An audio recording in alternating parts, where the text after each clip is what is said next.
तुम आ गए पुत्र, बहुत अच्छा किया पुत्र। माँ का पुत्र तो मैं हूँ, फिर ये कौन है? पुत्र, तुम उचित समय पर आए। तुम्हारे अनुज का उपहास किया देवराज इंद्र ने।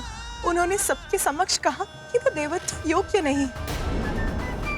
मैं तो मात्र इतना चाहती थी उसकी सुरक्षा बनी रहे, किंतु मेरा साथ नहीं दिया किसी। मेरा प्रस्ताव ठुकरा दिया। माता के नेत्रों से अश्रुओं की धारा बही जा रही है। कितने दुखी हैं वो। जो वो कह रही हैं मेरी समझ में भी नहीं आ रहा है, और पिताश्री भी कुछ नहीं कह रहे हैं। यदि आप मेरा समर्थन करते स्वामी, तो देवराज इंद्र इतना कुछ कहने का कभी तो साहस नहीं करते। गजानन को लेकर तुम्हारी चिंता मैं समझ सकता हूं। उसी का समर्थन किया मैंने। गजानन को उसके जन्म के कारण देवत्व नहीं प्रदान किया जा सकता। उसे देवता पद इसलिए नहीं दिया जा सकता क्योंकि वो हमारा पुत्र है। उमा, योग्यता तो दीपक के ज्योति के समान अपने प्रकाश से गहन अंधकार को भी भेद देती है। अपना मार्ग स्वयं प्रतिष्ठित करती है। अपने कर्म और योग्यता से ही गजानन को संसार में अपना स्थान बनाना होगा। यही उचित है। उचित है स्वामी, सर्वथा उचित है। मुझे भी गजानन के लिए देवताओं से भिक्षा नहीं चाहिए। गजानन? हाँ पुत्र, मैंने देवताओं की चुनौती स्वीकार कर ली। तुम्हारा अनुज गजानन अपनी योग्यता, अपने कर्म के आधार पर ही देवत्व प्राप्त करेगा, जन्म के आधार पर नहीं। मैं बनाऊंगी उसे देव। मेरा अनुज गजानन? देखो तो, मैं तो तुम दोनों की भेंट करवाना ही भूल गई।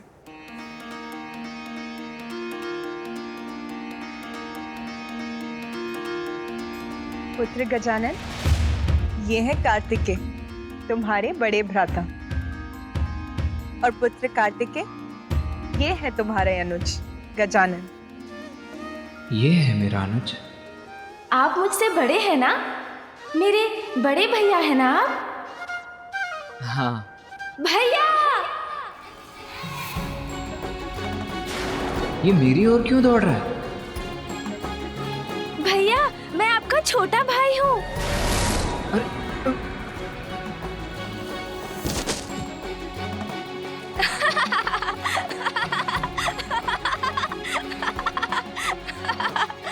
भैया, आप तो मेरा भार भी नहीं संभाल सके।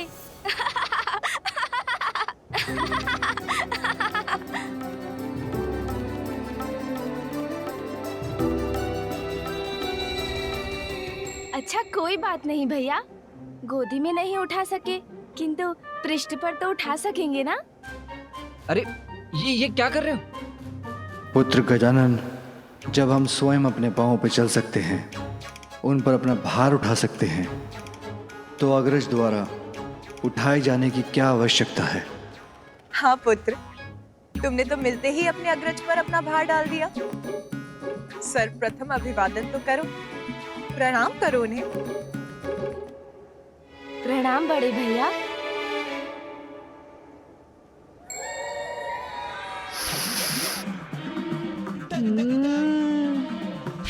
लड्डू पूरी थाल भरकर। भैया, बोलो। आपको आपत्ति ना हो तो आपके पीछे रखे उस थाल से कुछ लड्डू मेरी ओर बढ़ा दीजिए ना। और हाँ, आपको भी खाने का मन हो तो आप भी खाइए। गजानन, तुम्हें तो ज्ञात है ना, तुम अभी लड्डू नहीं खा सकते। खाने दीजिए ना माँ, उसे भूख लगी होगी।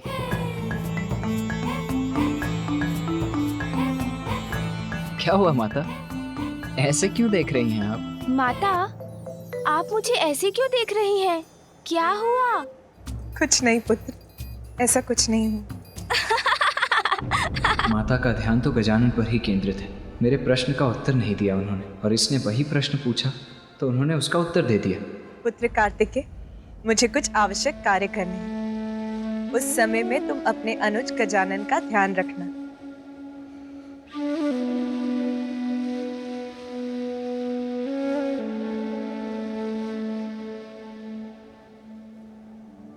प्रतीत होता है माता को तो मेरी तनिक भी चिंता नहीं।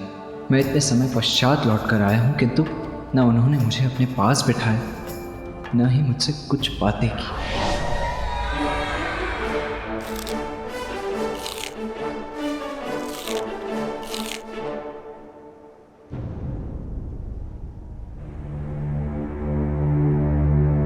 पुत्र, मुझे ज्ञात है अपने अनुज गजानन को लेकर तुम्हारे मन में अनेकों जिज्ञासाएं उत्पन्न हो रही होंगी।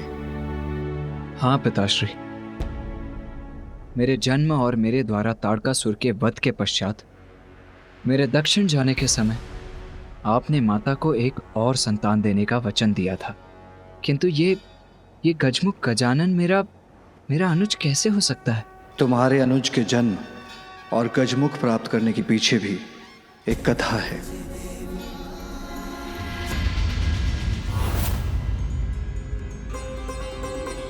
मात्र माता पार्वती और भोलेनाथ का पुत्र होने कारण हम उन्हें वो पद प्रदान कर दें जिस पद की योग्यता प्रमाणित करने के लिए उन्होंने अब तक कुछ भी नहीं किया। और जो कुछ भी कैलाश पे हुआ वो उचित नहीं था। जो उचित था उसे उचित कहा, और जो अनुचित था उसे अस्वीकार किया। देवत्व प्राप्त करना इतना सरल नहीं है, और ना ही देवता बन देवता के दायित्वों का निर्वाह करना।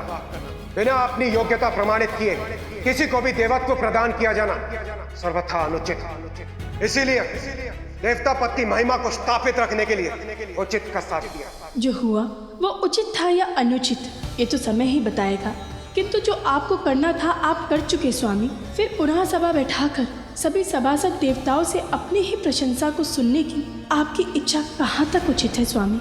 देवराज इंद्र होने के नाते ये मेरा कर्तव्य था, अन्यथा भविष्य में कोई भी देवता पद की मांग कर सकता है। क्या मैं उचित कह रहा हूँ? आपने जो भी किया वो सर्वथा उचित था देवराज। हाँ इंद्रदेव, आपने जो किया उचित किया, सही का साथ दिया आपने, और हम सब आपसे सहमत हैं। जगत जननी को निराश करना कैसे उचित हो सकता है? देवताओं के साथ सृष्टि के सभी जीवों की सुरक्षा के लिए जिन्हें अपनी कोख से संतान को जन्म देने का अधिकार खोना पड़ा, आज उनके पुत्र की सुरक्षा की बात आई तो आपने उनका प्रस्ताव नकार दिया। आपके इस कृत्य के लिए मैं माँ से क्षमा मांगूंगी स्वामी। भरपेट खाऊंगी मैं स्वादिष्ट भोजन। उस बालक ने अब तक तो सिंदूरा का वध कर ही दिया होगा। अब मैं बन चुकी हूँ पाताल लोक की रानी।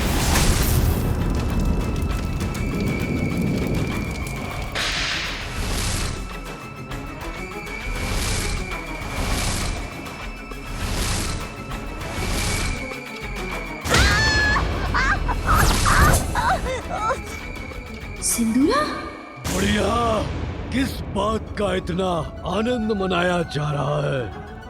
तुम्हें क्या लगा कि मेरी मृत्यु हो गई?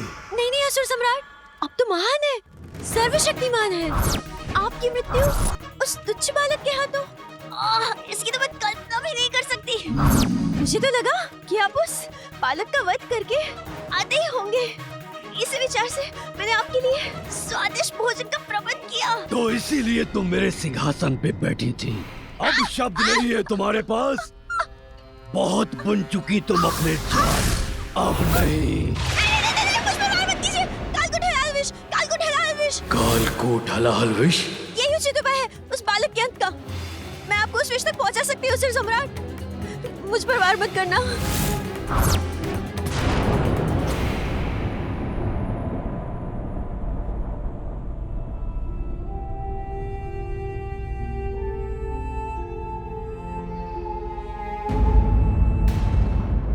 मेरे पीछे मेरी परछाई बनकर कौन आ रहा है?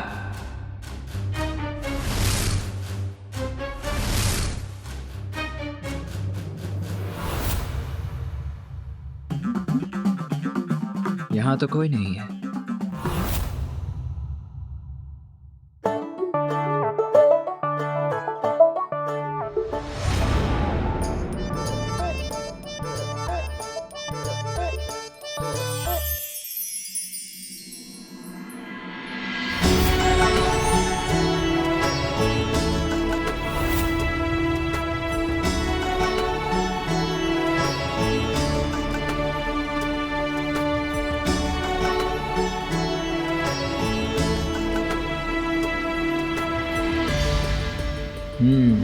तो जो भी था उसने कक्ष में प्रवेश कर लिया है।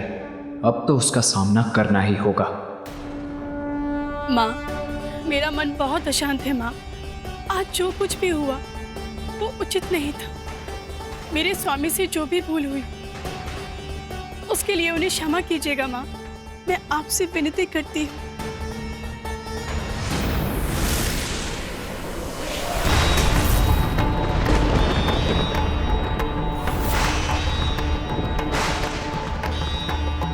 ये कैसा अनिष्टकारी संकेत दिया है माता ने। उनका त्रिशूल उनके हाथों से गिर गया, जिसने माता के इस मंदिर को भी कंपित कर दिया। मानो जैसे देवलोक के भाग्य का प्रकाश ही मिट गया। दया कीजिए माँ अपनी संतानों पर, दया कीजिए।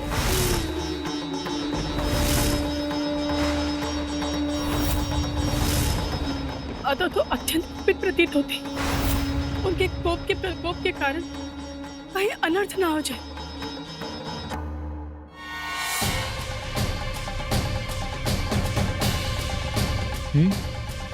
कोई नहीं, किंतु फिर मुझे ऐसा स्पष्ट आभास क्यों हुआ जैसे कोई मेरे पीछे। भैया,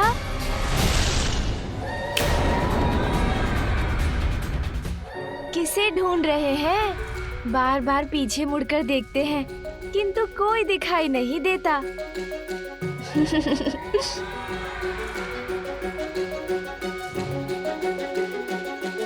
मैं तो यहाँ हूँ आपके समक्ष।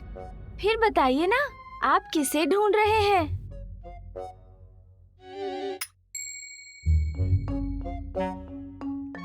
मेरा दंड बालकों की क्रीड़ा के लिए नहीं है गजानन, इससे तुम्हें हानि हो सकती है।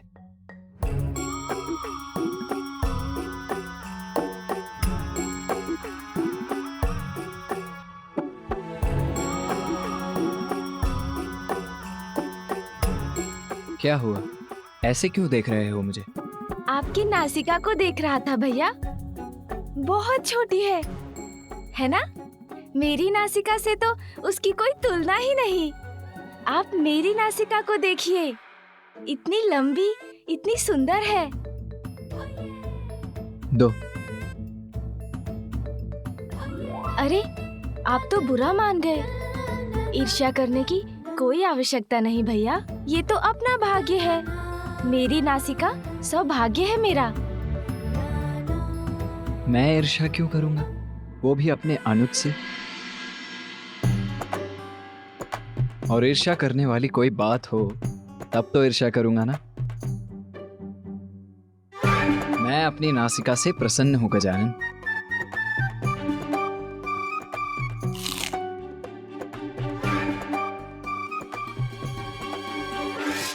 अब आपको कहना ही होगा ना कि आप प्रसन्न हैं। दूसरी नासिका तो प्राप्त नहीं कर सकते ना, और नासिका भी छोटी है। कोई बात नहीं, किंतु आपका शरीर कितने दुर्बल हैं आप। प्रतीत होता है ठीक से खाते भी नहीं आप। वो किस कारण? आपका मुख भी छोटा है क्या, इसलिए? योद्धा हूं मैं, और योद्धाओं का शरीर ऐसा ही होता है गजानन। अब क्या हुआ? ऐसे अपना सर क्यों हिला रहे हो? कुछ नहीं होगा क्या भैया, भाग्य है सबका। अब मुझे देखिए, माँ मुझे प्रतिदिन अपने हाथों से स्वादिष्ट फल खिलाती है, दुग्ध पिलाती है, तभी तो मैं और आप इस सुख से वंचित जो है। सत्य तो ये है कि माँ मुझसे बहुत बहुत स्नेह करती है। माँ तो मुझसे भी बहुत स्नेह करती है गजानन। हो सकता है, किंतु मैं छोटा हूँ ना, कदाचित इसलिए पिताश्री, नाना जी, नानी जी सर्वाधिक प्रेम तो मुझसे ही करते हैं, और मैं आपका अनुज हूँ, इसलिए आप भी तो मुझसे अधिक स्नेह करते हैं, है ना भैया? हाँ गजानन, तुम तो अनुज हो मेरे। तो भैया, मैं आपके वाहन मयूर से भेंट कर सकता हूँ? बहुत चतुर हो तुम। कितने सुंदर, कितने भव्य है ना वो। हाँ हाँ, अवश्य। असुर सम्राट, आप मुझ पर व्यर्थ संदेह कर रहे हैं। इतनी मूर्ख नहीं हूँ मैं। आपके लिए मैंने एक ऐसा उपाय ढूंढा है जिसे काटने का उपाय त्रिदेवों के पास भी नहीं है। क्यों बुढ़िया, तुम अपनी प्राणों की रक्षा के लिए कोई नवीन कुचक्र तो नहीं बना रही हो? तुम्हें ज्ञात भी है किस कालकूट हलाहल विष की बात कर रही हो तुम? त्रिदेव भी जिसे नहीं काट सके वो है हलाहल विष। वो तुम्हें कहां से प्राप्त होगा? कुचक्र नहीं असुर सम्राट, कुचक्र नहीं। ऐसा उपाय है मेरे पास जिसका वार कोई नहीं तोड़ सकता, जिसके पास ये अत्यंत प्रचंड विनाशकारी विष है। याद है मुझे उसका नाम, और वो है राक्षसी जिम्भा। जहां एक ओर देवराज इंद्र के साथ अन्य देवता थे, वहीं दूसरी ओर असुर सम्राट चक्रवर्ती बलि के साथ थे समस्त असुर। और तब मंथन के समय सागर से निकला कालकूट हलाहल विष। कालकूट विष के कारण संपूर्ण जगत में विनाश का संकट छा गया। यहाँ तक कि देवताओं की दिव्य शक्तियां भी उस विष से उन्हें सुरक्षित रखने में असमर्थ थी। देवता और असुर दोनों ही ये समझ गए थे कि यदि अब उनकी कोई रक्षा कर सकता है तो केवल महादेव ही कर सकते हैं। महादेव तो देवता और असुरों की सहायता के लिए प्रस्तुत हुए, किंतु देवी पार्वती को इससे आपत्ति थी। स्वामी, पार्वती, मुझे जाना ही होगा, अन्यथा ये हलाहल विष विनाश का सागर बन संपूर्ण सृष्टि को लील जाएगा। नहीं स्वामी, मैं आपको कहीं नहीं जाने दूंगी। सृष्टि की रक्षा के लिए स्वयं को संकट में डालना ये मुझे स्वीकार नहीं। जब तुम मेरा कवच बनकर मुझे सुरक्षित कर रही हो तो भला मुझ पर क्या संकट आ सकता है? मेरे प्रति अपार प्रेम के कारण तुम ये भूल रही हो कि मेरा अनिष्ट असंभव है। तुम्हारा प्रेम ही मेरी सुरक्षा है उमा। सुहागन धर्म की मर्यादा के अनुरूप तुम्हारा आचरण मेरा जीवन कवच है। अपनी मांग को सिंदूर से सुशोभित कर तुम मेरी दीर्घायु सुरक्षित करती हो। सुहागन का गौरव अर्थात नख छिद्र में बाली धारण करती हो गौरी। मंगलसूत्र और उसके काले मोती अनिष्ट से मेरी रक्षा करते हैं। लाल वस्त्र धारण कर मेरी समृद्धि का कारण बनती हो। पाँव की पायल मुझे सकारात्मक ऊर्जा से परिपूर्ण करती है। बिछियाँ धारण कर वंश वृद्धि में मेरी सहभागिनी बनी हो। जिसकी पत्नी इतनी सुमंगली हो उसका कोई अमंगल कैसे संभव है? जब तुम्हारी अनंत शक्ति मेरे साथ है तो मुझे तुच्छ हालाहाल से कोई हानि कैसे पहुंच सकती है? पार्वती, किसी भी अनर्थ का संदेह अपने हृदय से निकाल दो प्रिय।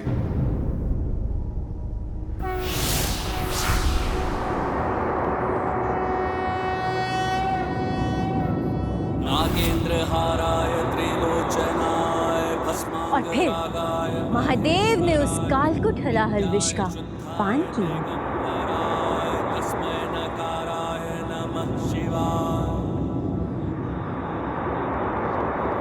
मंदाकिनी सलिल चंदन चर्चिताय नंदीश्वर प्रमथनाथ महेश्वराय मंदार पुष्प बहु पुष्प सुपूजिताय तस्मै मकाराय नमः शिवाय।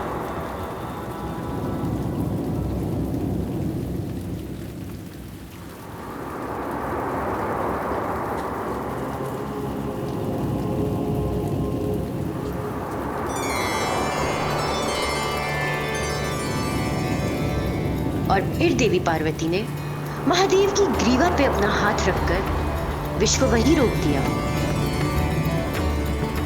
स्वामी, संपूर्ण सृष्टि तो आपके भीतर ही समाई हुई है, इसीलिए इस विष को अपने शरीर में और आगे मत जाने दीजिए, अन्यथा संपूर्ण सृष्टि नष्ट हो जाएगी।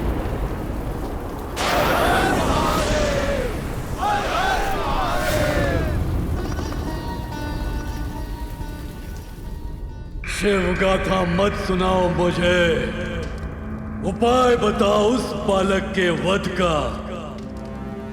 कालकूट हलाहल एक ऐसा विष है जिसे स्वयं महादेव भी अपने शरीर के भीतर नहीं ले सकते।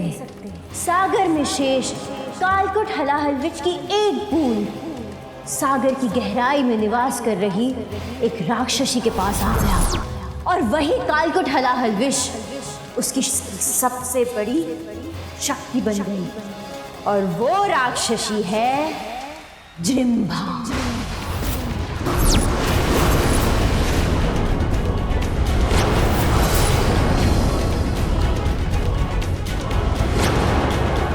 जो विष स्वयं महादेव ग्रहण नहीं कर पाए, उससे उनके पुत्र का क्या होगा?